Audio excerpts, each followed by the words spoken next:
इस पर बुशरा बीवी ने कहा कि भाई शरीयत मोहम्मदी के तहत सल्लल्लाहु अलैहि वसल्लम तनाज़ात बातचीत से तय होते हैं।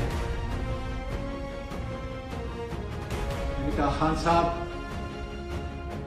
उसके बाद मैंने जनरल आसिम मुनीर के एक उस्ताद या उसके करीबी दोस्त उनसे मुआवनत चाहिए, उनसे बड़ी कोशिश की। डॉक्टर अलवी साहब के जरिए से काफी कोशिश की गई।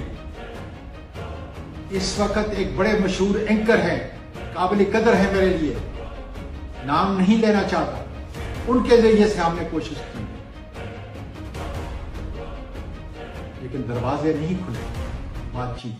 नाज़रीन, पीटीआई के रहनुमा आज़म सवाती ने इमरान के मुतल्लिक कुरान पर अलफ के साथ बयान दे दिया। आज़म सवाती ने कहा, मेरे बारे में बानी पीटीआई से मंसूब गलत खबरें चलाई गई। बानी पीटीआई से मुलाकात के वक़्त बुशरा बीबी मौजूद थी।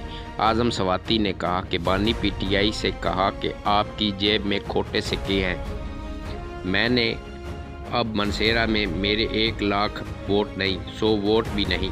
दिसंबर 2022 में बानी ने मुझे कहा, आर्मी चीफ से बातचीत करना चाहता हूँ। आज़म सवाती ने मज़ीद कहा कि बानी पीटीआई ने कहा, मुझे आप पर एतमाद है, जाएं फ़ौजी क़यादत से बात करें। बानी से मुशावरत के बाद आर्मी चीफ के उस्ताद के ज़रिए रब्ते की कोशिश की।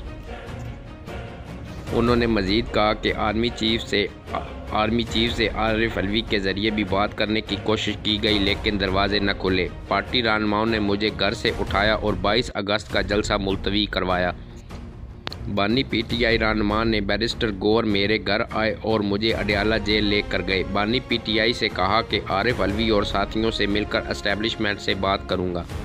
आज़म सवाती ने कहा कि बानी ने कहा, किसी को बताने की ज़रूरत नहीं। किसी से कहा, किस से कहाँ रब्ता कर रहे हो? बानी ने कहा, अगर वो बात करना चाहते हैं तो मैं पहले दिन से तैयार हूँ। आज़म सवाती ने कहा कि एक व्लॉगर कहता है कि आज़म सवाती 26 नवंबर को कहा था, मैं अटक जेल में था, मुझ पर तशद्दुद हुआ, पार्टी में तफरीक नहीं पैदा करना चाहता। उन्होंने मज़ीद कहा, इस मुल्क को बचाना है तो शर और फसाद पैदा करने वालों का मुंह बंद करना पड़ेगा। अली अमीन के साथ खड़ा हूँ, वो बानी पीटीआई के वज़ीर आला हैं।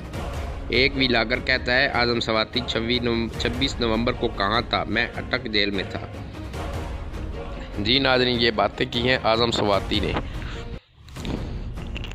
इस पे अब मज़ीद आप कमेंट में अपनी राय दें।